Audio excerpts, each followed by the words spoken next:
Kalau kita di dunia beriman dan mengucapkan la ilaha illallah Muhammadur Rasulullah, maka ucapan itu akan kita bawa, akan tetap kita bawa ila yaumil qiyamah, sampai di alam kubur pun. Ketika ada pertanyaan mungkar nakir, man rabbuka? Man rabbuka? Jawabannya piye? Wis ora sah ngapalo saiki, sok ben wis iso jawab dhewe.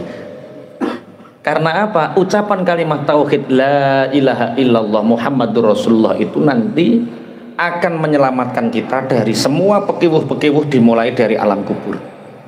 Sampean misalkan nggak bisa bahasa Arab, dijawab man rabbuka, ditanya man rabbuka, sampean gak iso jawab Rabbi Allah, gak iso jawab ketika dunia, pancen wong ora iso bahasa Arab. Tapi pada akhirnya nanti ketika kita di alam kubur, kita bisa menjawab dengan teteh, dengan jelas. Iku jenenge yusabbitullahu alladziina amanu bil qauli tsabiti fil hayatid dunya wa fil akhirah. Tapi hati kita tidak beriman, lisan kita tidak beriman. Terus sampai ngapalno pertanyaane mungkar nakir, man rabbuka? Rabbi Allah. Wa man nabiyuka? Nabiyuna Muhammad sallallahu alaihi wasallam. Apalno kabeh, tapi perilakumu tidak mencerminkan orang yang beriman, hatimu tidak mencerminkan keimanan itu. Maka walaupun kita hafal pertanyaan mungkar nakir di dunia, maka besok di alam kubur kita tidak akan bisa menjawab. Maka ini ayatut tabasyir. Bagi orang-orang yang beriman, berbahagialah karena kalimat tauhid ini akan kita bawa sampai mati, sampai ila yaumil qiyamah. Allahumma amin. Allah menetapkan bagi orang-orang yang beriman dengan ucapan tauhid qauli tsabit la ilaha illallah, itu di dunia ucapan itu akan tetap, di akhirat ucapan itu akan tetap. Makanya ketika ada keterangan-keterangan yang menakutkan tentang pekewuh kematian, tentang pekewuh sakratul maut, memang kita mengkhawatirkan su'ul khotimah. Tapi terlalu khawatir tentang su'ul khotimah, itu kita sombong. Kenapa terlalu khawatir su'ul khotimah itu kita termasuk orang yang sombong? Ya karena kita tidak percaya dengan kekuatan qaulus tsabit, ucapan la ilaha illallah yang sudah kita bawa dari awal. Paham ya maksudnya nggih? Kok nek wayah anu gak iso piye, wis wallahu alam. Yang penting kita selalu berzikir la ilaha illallah. Maka riyen niku enten waline Allah min ahlillah. Mata rajulun min ahlillah, ada seseorang yang meninggal termasuk waline Allah, ahline Allah. Fara'ahu al-ba'du fin naumi. Kemudian sebagian sahabatnya itu bermimpi bertemu dengan dia. Ditanya fasa'alahu an halihi. Maka wali yang sudah meninggal ini, temannya yang bermimpi ini bertanya, bagaimana keadaanmu kak? Faqala ja'ani malakani wajhuhuma ahsanu syai'in wa raihuhuma atyabu syai'in. Ketika aku meninggal, orang-orang pulang, aku dikebumikan, dikubur, datanglah dua malaikat yang wajahnya sangat tampan, baunya sangat wangi. Faqala man rabbuka. Dua malaikat ini bertanya, man rabbuka? Siapa Tuhanmu? Lah yo, wong wali ditakoki man rabbuka. Sing ulang akidatul awam ditakoki man rabbuka. Sing ulang jawaru tauhid ditakoki man rabbuka. Wong sing ulang tauhid kok ditakoki man rabbuka. Tak jawab, fakultu insa'al tuma imtihanan faharamun. Malaikat, kalau kamu bertanya kepadaku tentang man rabbuka ini untuk ujian bagiku, hukumnya haram. Apa sampean gak ngerti aku ning alam dunya ngulang aku itu diniyah, ngulang tauhid. Ngono cek kok takoki man rabbuka. Mbok tes piye maksudmu? Jadi sereng. Sampeyan wani kowe to ora sampean. Kalau kamu bertanya man rabbuka untuk imtihanan, haram. Saya nggak mau menjawab. Tapi wa in sa'altuma istifhaman fa rabbi Allah. Tapi kalau kamu bertanya siapa Tuhanmu itu untuk kamu berdua paham siapa Tuhanku, tak jawab rabbi Allah. Tuhanku adalah Allah. Nu Mas Taib so nanti sak wayah-wayah takoki mungkar nakir ngono. Sing ngejak-ngejak wong salat jamaah iku sapa? Ora ngergani aku belas kok takon man rabbuka. Tapi nek ngono tenan, kok ndang wis meriang. Ketemu malaikat mungkar nakir meriang. Nek takokmu perkara ujian, nguji aku haram. Tapi nek takokmu kuwi kepengin paham, tak jawab. Fatahaba. Fakultu la tadhaba ma lam ta'tiya bil khabari an sayyidi. Faja'a an-nida'u fil hali huwa abdi. Fatahaba intaha. Akhirnya malaikat loro niki, malaikat mungkar nakir niki setelah bertanya seperti itu dia mau pergi. Dipenging karo wali niki. "Weh, mau kemana kamu? Jangan pergi dulu. Sebelum kamu bercerita tentang bagaimana keadaan Sayyidku." Akhirnya ada undangan, ada suara, huwa abdi. Sudah malaikat, itu hambaku, itu kekasihku. Sudah, jangan ditanya lagi. Masya Allah. Semoga besok kita seperti ini, Masya Allah. Dan saya ngulang nahwu yo, man robbuka, man iku kalimah apa, robbuka kalimah apa, terkepet dadi apa, ikrope apa. Malaikat yo bingung, malaikat ora ngerti nahwu sorof. Lah nek sing repot bakul es iku repot. Nek ditakoki man robbuka piye? Bakul bensin piye repot. Ini cerita tentang bagaimana wali-walinya Allah tetap membawa qaulu tsabitu fil hayatid dunya wa fil akhirah. Jenengan mboten sama amat. Walaupun bakul es, walaupun bakul bensin, walaupun bakul cau, tapi kalau ucapan qaulu tsabit la ilaha illallah ini sudah kita bawa di dunia ini, maka ucapan itu akan kita bawa sampai akhirat nanti. Dimulai dari ahli kubur. Dimulai di kubur ini kita sudah membawa qaulu tsabit sehingga kita dimudahkan oleh Allah untuk menjawab pertanyaan mungkar nakir. Allahumma amin. Qaulu tsabit. Bismillahirrahmanirrahim. An Abi Hurairah radhiyallahu anhu annahu qala sallallahu alaihi wasallam. Ada satu hadis menerangkan tentang qaulu tsabit, kalimah thayyibah. Ini berkaitan dengan ayat sebelumnya. Siapa tahu ayatnya? Alam taro kaifa daraballahu matalan kalimatan thayyibah kasyajaratin thayyibah asluha tsabitu wa far'uha fis sama tu'ti ukulaha kullahinin bi idzni rabbiha wa yaqdibullahul amsala linnasi la'allahum yatadzakkarun. Nguasi ya hafal. Nggih. Lah kalimat thayyibah itu kemarin kita banyak membahas kalimat thayyibah. Cuma kita ini fungsinya qaulus tsabit. Rasulullah sallallahu alaihi wasallam dawuh, "Ra'aitu lailatal mi'raj bahran la ya'lamu miqdarahu illallah." Rasulullah bersabda, ketika aku mi'raj, Allah memperlihatkan kepadaku lautan yang lautan itu tidak ada yang mengetahui batas luasnya, hanya Allah yang mengetahui. Wa ala syati'ihi malakun ala surati thairi. Ketika aku mi'raj, Allah memperlihatkan kepadaku lautan yang tiada batas, yang mengetahui batasnya hanya Allah. Tapi di syati, di pinggir lautan itu ada malaikat yang berbentuk burung. Walahu sab'una alfa janahin, walahu sab'una alfu janahin. Walahu sab'una alfi janahin. Kena diwaca sab'una alfi janahin, kena sab'una alfa janahin. Burung itu mempunyai 70.000 sayap. Idza qala al-abdu subhanallah taharraka mim makanihi. Ketika aku mi'raj, Allah memperlihatkan kepadaku lautan yang tiada batas, hanya Allah yang mengetahui. Cuma di pinggir lautan itu ada malaikat yang berbentuk burung. Ketika di dunia ada seorang hamba yang berzikir subhanallah, subhanallah, satu kata, kalimatan thayyibah, subhanallah, maka burung ini bergerak. Wa idza qala walhamdulillah basata ajnihatahu. Ketika hamba ini berzikir alhamdulillah, alhamdulillah, alhamdulillah, maka malaikat yang berupa burung ini mengepakkan sayapnya. Kemudian wa idza qala la ilaha illallah tara. Ketika seorang hamba di dunia mengucapkan zikir kalimah thayyibah la ilaha illallah, maka malaikat yang berupa burung ini terbang. Wa idza qala Allahu akbar auqa nafsahu fil bahri. Maka ketika orang ini subhanallah walhamdulillah la ilaha illallah Allahu Akbar, ketika mengucapkan Allahu Akbar, malaikat ini langsung turun seluruh ning tengah segara. Wa idza qala la haula wala quwwata illa billahil aliyyil azim yakhruju fayanfudu ajnihatahu fayaqtiru min kulli janahin sab'una alfi qatratin fayakhluqullahu ta'ala min kulli qatratin malakan fayusabbihuna wa yuhalliluna wa yastaghfiruna liqailiha ila yaumil qiyamah.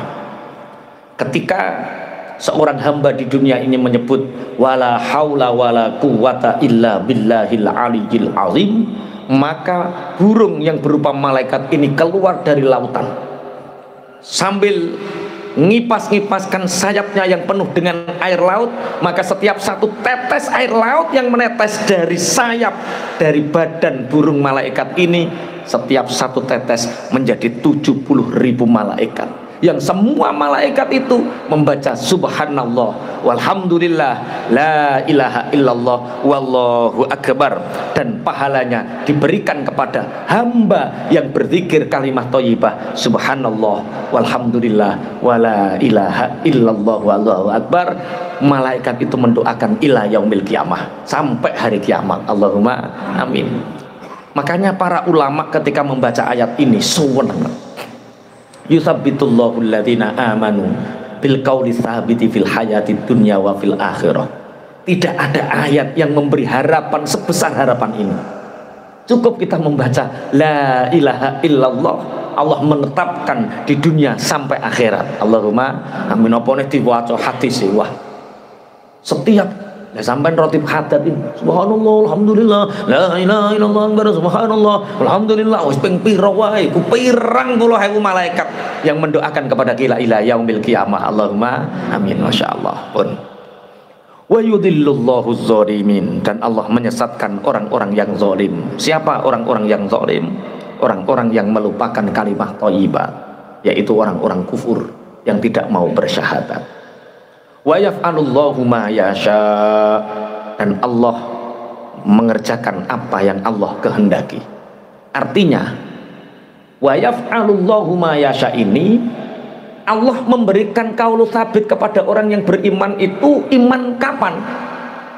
Ada yang iman dari kecil, lahir precet sudah beriman sampai meninggal beriman. Allahumma amin. Ono lahir kafir, kemudian remaja mukmin. Kemudian ada orang yang seumur-umur kafir tapi menjelang kematiannya iman, dapat hidayah. Ada. Diceritakan bahwa Nabi Musa alaihi salam pernah jalan-jalan di pasar, kemudian fara'a syaikhan qadin hana dhahrahu minal kibri. Ada seorang yang sepuh yang badannya itu sampai bungkuk saking sepuh. Ketika ditanya, ya Syekh, mungzu kam sanatin tak butuh hadhihin nar, ternyata orang yang sepuh bungkuk ini dia menyembah api. Wa baina yadayhi narun ya'buduha, dia itu membawa api yang ada di tangannya dan dia selalu menyembah api. Kemudian Nabi Musa bertanya, ya Syekh, mungzu kam sanatan ta'budu hadhihin nar, hai wong sepuh, sudah berapa tahun engkau menyembah api ini?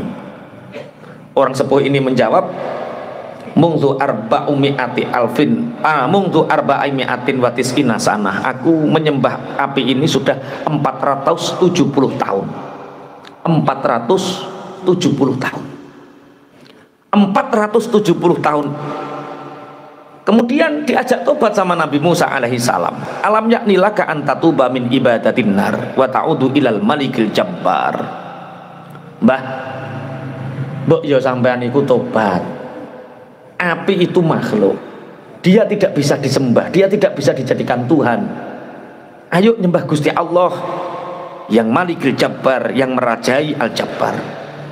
Akhirnya wong sepuh niki jawab, atara annallaha ta'ala law rujitu ilaihi yuqabbiluni, wahai Musa, sampaikan kepada Tuhanmu Allah, seandainya selama aku 470 tahun menyembah api, kemudian aku hari ini beriman kepada Tuhanmu Allah, apakah Tuhanmu mau menerimaku? Dijawab sama Nabi Musa, Fakaifa la yaqbaluka wa huwa arhamur rahimin. Mbah, bagaimana mungkin Allah tidak menerima tobatmu, tidak menerima keislamanmu, tidak menerima imanmu, sedangkan Allah itu arhamur rahimin. Wong sepuh niki jawab, in alimta annallaha ta'ala yuqabbilul hari bainan,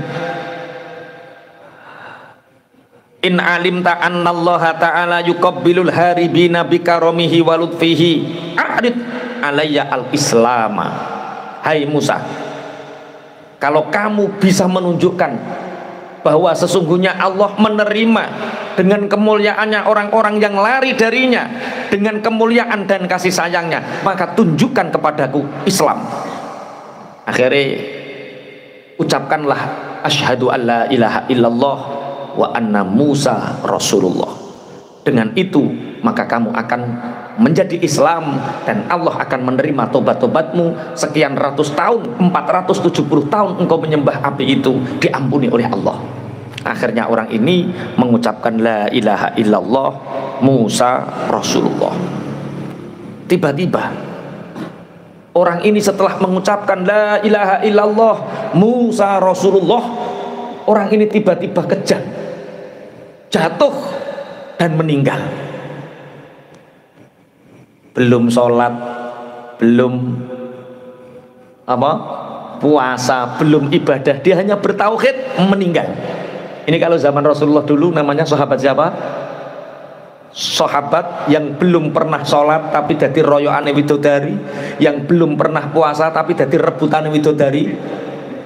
Julaibib, sahabat Julaibib. Sahabat-sahabat domuni bib, enak bib, sampean bib. Di Julaibib ketika itu ada berapa ratus luka di dalam tubuhnya, sehingga Julaibib itu didusi para malaikat. Ciri wong-wong puwenake yo Julaibib dadi rebutane widodari, padahal dhek urung salat, dhek urung poso, dhek urung sedekah. Dia hanya punya satu amalan, kalimat thayyibah, kalimat tauhid, la ilaha illallah Muhammadur Rasulullah. Kemudian Nabi Musa mengatakan, bagaimana dengan dosa-dosanya itu? Fa akhbarahum al-qissah fa'addu hurufa la ilaha illallah Musa Rasulullah arba'atan wa isyrina harfan faqad ghafarallahu bi kulli harfin dzunuba sab'in wa isyrina sanatan. 470 tahun dengan kalimat tauhid qaulu tsabit, dosa-dosanya diampuni oleh Allah. Tapi jenenge wong ahli matematika yo dihitung, kondi carane Allah nyepuro 470 tahun disepuro nganggo kalimat thayyibah la ilaha illallah Musa Rasulullah. Dihitung la ilaha illallah jumlah hurufnya rolas, Musa Rasulullah jumlah hurufnya rolas, berarti rolas tambah rolas jumlahnya piro? 24. Berarti setiap satu huruf yang diucapkan itu bisa mengampuni dosa 27 tahun. 27 kali 24 jumlahnya 470. Sama la ilaha illallah 12, Muhammadur Rasulullah jumlah hurufnya rolas. Mulane umpama kowe maksiat 470 tahun, kowe serasa diterus tambah seneng maksiat kowe. Iki ayat itu tafsir kok tambah kowe seneng maksiat. Enggak, artinya yutsabbitullahu alladzina amanu bil qauli tsabiti fil hayatid dunya wa fil akhirah. Ini jaminan kita bahwa dengan kita syahadat la ilaha illallah Muhammadur Rasulullah, ucapan kalimat thayyibat ini akan menyelamatkan kita mulai di dunia sampai akhirat. Allahumma amin. Wa yaf'alullahu ma yasha. Allah melakukan apa yang dikehendaki, termasuk seandainya orang tidak punya amal apapun, dia hanya punya la ilaha illallah seperti yang diceritakan oleh Nabi Musa, tetap orang itu diampuni dosanya walaupun menyembah api 470 tahun. Alam tara ilal ladzina baddalu ni'matallahi kufran wa ahallu qaumahum daral bawar. Alam tara ilal ladzina baddalu ni'matallahi kufran wa ahallu qaumahum daral bawar. Jahannama yaslaunaha جهنم يصلونها wa bi'sal qarar.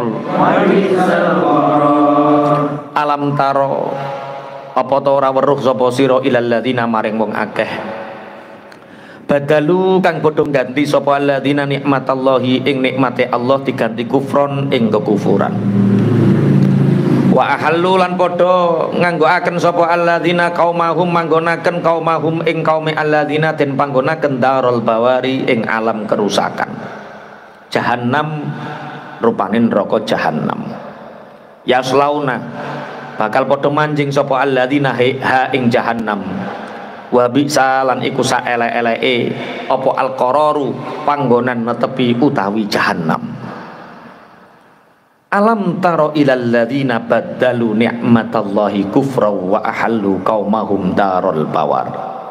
Apakah kamu tidak melihat pada orang-orang yang mengganti nikmat-nikmat Allah diganti dengan kekufuran?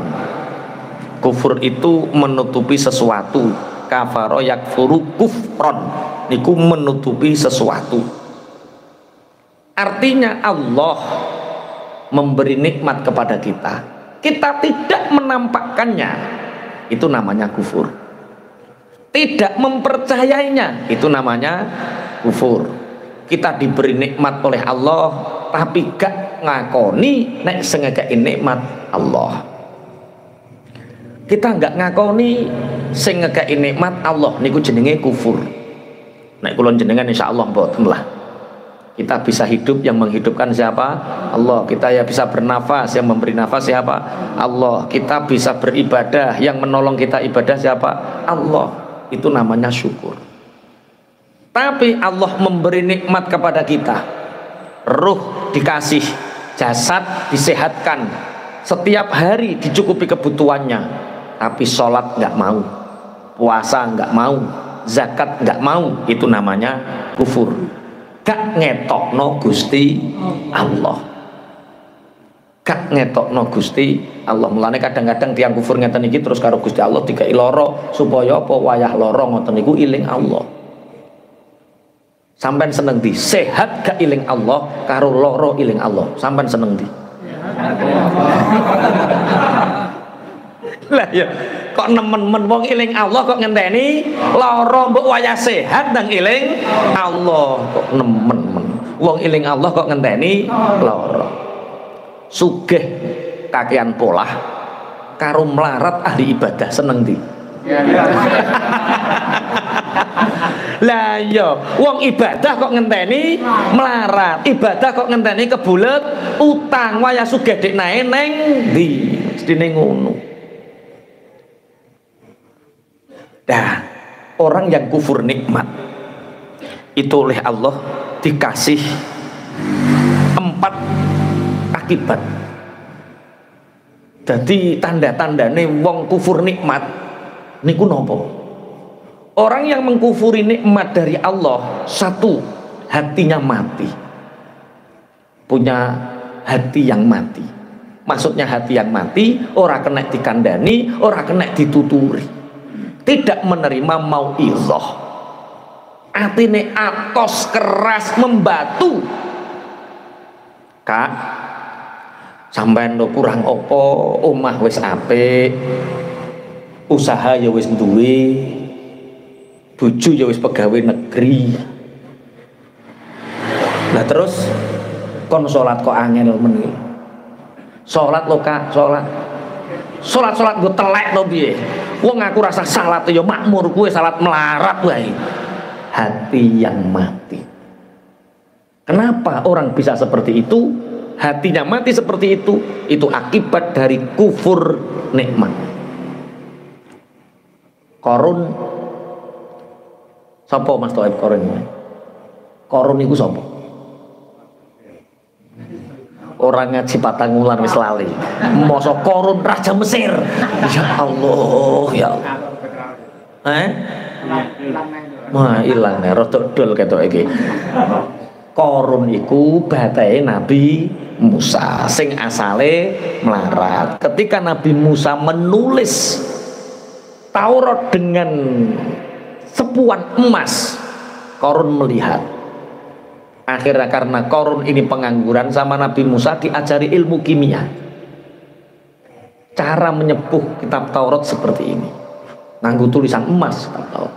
Tapi karo Qarun tambah dinggung lumpuhno pundi-pundi emas. Sugih. Ketika sugih dielingno, Qarun mbok yo sedekah. Jawabane innama utituhu ala ilmin indi. Ngene iki gara-gara aku ngerti, ilmuku, usahaku gak ning hubungane karo Gusti Allah. Nah, ada di sekitar kita orang yang seperti Qarun modern. Dia dikai nikmat karo Allah tapi didustakan. Salat ora, ngaji ora, sedekah ora. Satu, orang yang kufur nikmat punya akibat hatinya mati. Nomor loro, dia akan diistidraj oleh Allah. Muni jajal iso nerokno ta kowe.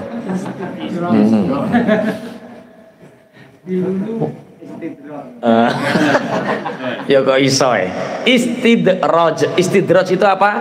Dilulu. Kalau kamu ingin tahu siapa yang kufur nikmat, zakat ora tahu, sedekah nggak pernah, tapi semakin kaya. Bojo dilalah nurut, jajal piye? Moro tuwa gemati. Jajal, tapi sholat enggak, sedekah enggak, duit undung-undungan. Hati-hati, itu istidraj. Istidraj itu dari apa? Dari kufur nikmat. Ngene iki sing salat merkengkeng, astagfirullah lagi duit tabungan sithik anak loro. Astagfirullah anak waras duit tabungan sithik lambunge umat. Astagfirullah dek njaluk ning dokter pisan astagfirullah. Lah itu bukti disenengi Allah.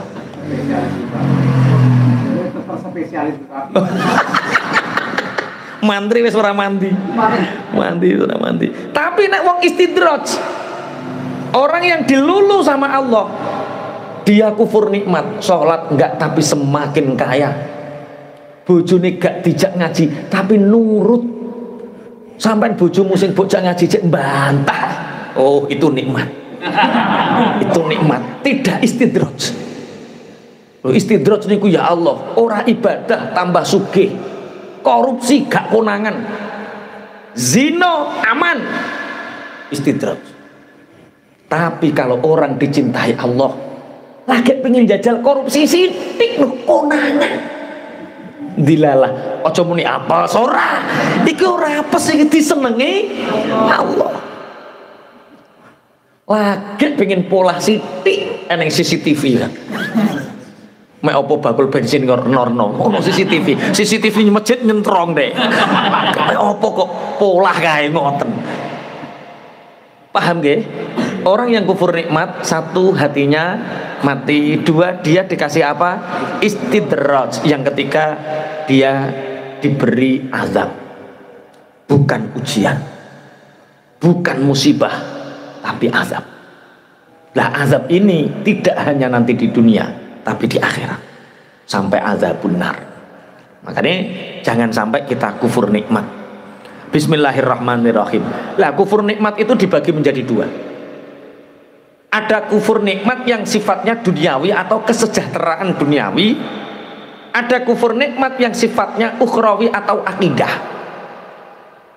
Mendustakan Rasulullah itu kufur nikmat.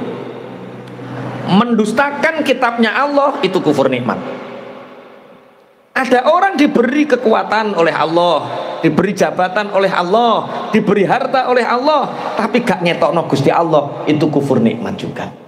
Ya, wong kufur nikmat tiga itu telung perkara: hati yang mati, istidraj, dan siksa dari Allah. Bismillahirrahmanirrahim. Jahan wa ahallu qaumahum darul bawar. Dilalah orang-orang yang mengganti nikmatnya Allah dengan kekufuran itu menjadikan umat mereka berada di tempat yang paling buruk, jahanam, yaitu neraka jahanam. Jadi kufur nikmat iku mutaati iku nular, berentek. Orang yang kufur nikmat tandanya hatinya mati, dia keras kepala, Kedua, dia istidraj, uripku tambah penak ngono. Disawang penak, nek ati gak ngerti. Kowe lho lha opo? Ngetu ngaji salat. Ya mau ngono-ngono wae. Melok aku lho penak. Iya. Lah piye ape maju mergawe ape mempeng ketrak duhal. Ngono kon sugih lho sugih kon. Lah ngono bengi yo cek tahajud bering apa isuk gak karipan. Wis to mergawe sing tenanan, kunci sukses itu adalah kerja keras.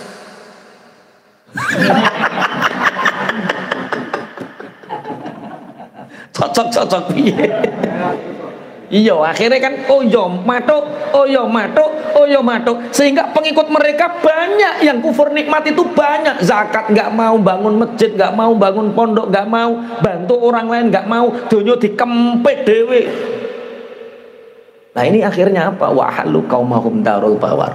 Akhirnya kaum mereka, teman-teman mereka, umat mereka ditempatkan di tempat yang terburuk, yaitu neraka jahanam. Yaslaunaha wa bi'sal qarar. Mereka memasuki neraka jahanam. Orang-orang yang kufur nikmat itu masuk ke dalam neraka jahanam, wa bi'sal qarar, dan mereka itu jahanam adalah seburuk-buruk tempat. Wa ja'alu lillahi andadan liyudillu an sabilihi وَجَعَلُوا لِلَّهِ أَنْدَادًا لِيُضِلُّوا عَنْ سَبِيلِهِ قُلْ تَمَتَّعُوا فَإِنَّ مَصِيرَكُمْ إِلَى النَّارِ قُلْ تَمَتَّعُوا فَإِنَّ مَصِيرَكُمْ إِلَى النَّارِ وَجَعَلُوا lan padha ndadekaken sapa alladzina dadekaken lillahi marang Allah anda dan ing pira-pira tandingan utawa sekutu liyudillu supaya padha nyasaraken sapa anda dan ansabilihi saking dalane Allah. Kul dawuh sapa sira Muhammad, tamatta'u padha seneng-seneng sapa sira kabeh. Fa inna masirakum mongko temen setuhune nggon bali sira kabeh iku ilan nari marang neraka. Wa ja'alu lillahi andadal yudillu an sabili. Dan mereka orang-orang yang mengkufuri nikmat itu menjadikan bagi Allah tandingan-tandingan selain Allah agar menyesatkan dari jalannya. Andadan itu ada dua, ada syirik akbar, ada syirik asghar, ada syirik jali, ada syirik khafi. Andadan syirik akbar itu ya kalau zaman Rasulullah yang dijadikan tandingan adalah berhala-berhala. Mereka menjadikan berhala sebagai Tuhan-Tuhan agar berhala ini menyesatkan mereka dari jalan yang benar, dari jalani Gusti Allah. Itu berarti syirik akbar atau syirik yang jali, syirik yang sudah jelas. Ada syirik asghar atau syirik khafi. Syirik asghar, syirik khafi pun maklum riya. Riya itu syirik asghar. Riya itu napa? Pamer. Jadi kowe ngamal ora krana Allah, tapi ngamal perkara pingin disawang wong. Ngamal perkara pingin dilem wong, lah itu jenenge syirik asghar. Tapi dalam makna yang lebih luas, syirik asghar itu bisa diartikan apa tandingan-tandingan bagi Allah? Jabatan. Orang menjadikan jabatan dijadikan Tuhannya, sehingga demi jabatan dia rela meninggalkan syariat Gusti Allah. Ada orang menjadikan istrinya sebagai andadan, Tuhan-Tuhan selain Allah, sehingga perintah istrinya lebih dituruti daripada perintah Gusti Allah. Ada orang yang diuji oleh Allah, anak dijadikan andadan, Tuhan-Tuhan selain Allah, sehingga karpe anak lebih dituruti daripada karpe Gusti Allah. Ternyata andadan itu banyak. Ono wong menjadikan teken andadan, rebutan teken, akhirnya perintah Gusti Allah lebih. Lah yo Gusti Allah merintah ojo sampai ono masjid diror, Ojo sampai ono masjid pemecah belah umat. Terus gara-gara Thaif ora dikai teken, akhirnya terus ngerebut tekene ora kena-kena, akhirnya gawe dhewe. Lha iku jenenge andadane apa? Tekene. Teken dijadikan Tuhan selain Allah sehingga lebih mementingkan teken daripada perintahnya Allah. Berarti di sekitar kita hati-hati, banyak sekali tandingan-tandingan Allah. Makanya ketika kita Idul Fitri atau Idul Adha, kalimah thayyibah sing paling kathah disebut Allahu Akbar, Allahu Akbar, Allahu Akbar, Allahu Akbar, Allah Maha Besar. Allah lebih besar daripada perintah atasan kita. Perintah Allah lebih besar daripada perintah istri kita. Perintah Allah lebih kita turuti daripada perintah anak-anak kita. Daripada apa yang diridhoi manusia seluruhnya, kita harus lebih memilih ridhone Gusti Allah. Makanya Allahu Akbar, Allah Maha Besar, lebih besar dari semua yang ada di dunia ini. Ketika kita menjadikan ada yang lebih besar daripada Allah, berarti itu yang disebut dengan apa? Andadan, Tuhan-Tuhan tandingan selain Allah. Kowe milih ndi bojomu iki dalem sing iki nek kudu kan imane wis kuat. Senior wis kuat. Sing anyaran lho, sing anyaran. Lah ngene sombong. Iman terus sampai mulai ngaji iki jenenge apa? Sombong. Dhewe wis roh. Miko kok nek maca Quran lagi teko anda dan iki sing diterang Pak Yai. Bojomu saiki iman. Tapi gara-gara bojomu sing iman iki awakmu bakul es. Ditanting ana wong wedok wayu rondo ora duwe bojo, duwite 50 miliar. Ayu yo ora elek, ayu 50 miliar. Cash kontan, tinggalno agamamu melu aku. Kok denger-denger ki piye kok? Mboten purun. Mboten purun milih bojo sing tawakal. Sing tawakal. Oh iya bener lah ngene iki lho. Anten maratuane soalé. Oh maratuane melu ngaji. Berarti nek nakoki ning kamar terae ya. Wah, nakoki terbuka ngisung karo maratuane. Lali aku nek maratuane melu ngaji. Nggih. Nggih ya ben. Kudu milih sing tawakal. Kudu milih sing apa? Tawakal. Itu berarti kalau sampai kita memilih yang tidak tawakal, yang kafir, itulah disebut dengan apa? Andadan, Tuhan-Tuhan selain Allah, sehingga perintahnya lebih kita turuti dari perintah Gusti Allah.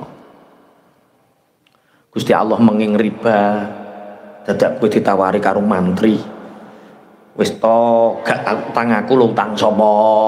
Kowe utang tangga lurung karuan dikae dijengker. Terus kowe nurut perintah Allah luwih gede timbang perintah wale. Perintah mantri lebih mbok turuti tinimbang perintah Allah. Berarti mantri kuwi jenenge apa? Andadan. Paham nggih? Oh, wa ja'alu lillahi andadan liyudillu an sabili. Tandingan-tandingan itu tujuannya tidak lain hanyalah untuk menyesatkan mereka dari jalannya Allah. Biarkan Muhammad kul tamatta'u fa inna masirakum ilan nar. Katakan Muhammad, tamatta'u, berbahagialah kalian karena sesungguhnya tempat kembali kalian adalah neraka. Tempat kembali kalian adalah neraka. Wis bahas orang yang hatinya mati karena kufur nikmat, bahas tentang orang kafir sudah, kita bahas diri kita orang-orang yang beriman. Kulli ibadiyalladzina amanu yuqimus sholata wa yunfiqu mimma razaqnahum. Kulli ibadiyalladzina amanu yuqimus sholata wa yunfiqu mimma razaqnahum wa yunfiqu mimma razaqnahum sirran wa alaniyatan min qabli an ya'tiya yaumul la bai' wa yunfiqu mimma razaqnahum sirran wa alaniyatan min qabli an ya'tiya yaumul la bai' min qabli an ya'tiya yaumul la bai'un fihi wala khilal min qabli an ya'tiya yaumul la bai'un fihi wala khilal. Kul dawa sapa sira Muhammad. Nanti kita ngaji satu ayat, ini agak lama. Ngucapoli ibadi maring pira-pira kawula ingsun alladzina rupane wong akeh amanu kang padha iman sapa alladzina yukimu becik padha njumenengaken sapa alladzina amanu as-sholata ing salat wa yunfiqu lan padha mbelanjaaken sapa alladzina mimma saking barang rozakna kang paring rezeki sapa ingsun hum ing alladzina oleh infak sirron kelawan samar sedekah sunah wa ala niatan lan tegese kelawan ngedeng tegese sedekah wajib utawa napa zakat min qabli ayat ya saking sadurunge yen to teka apa yaumun dina la baiun kang ora ana utawi dodolan iku fihi ing dalem yaum wala khilalun lan ora ana persaudaraan apa nek ngarani persahabatan persanaan persaudaraan. Kulli ibadiyalladzina amanu. Katakan Muhammad kepada hamba-hambaku orang-orang yang beriman, yuqimus shalah, kerjakanlah salat. Jadi ayat ini dijadikan pembanding dari ayat sebelumnya. Bagaimana cara kamu bersyukur atas nikmat Allah? Bersyukurnya dengan cara salat. Allah memberi fisik kita, Allah menghidupi kita seperti ini, syukur kita adalah salat.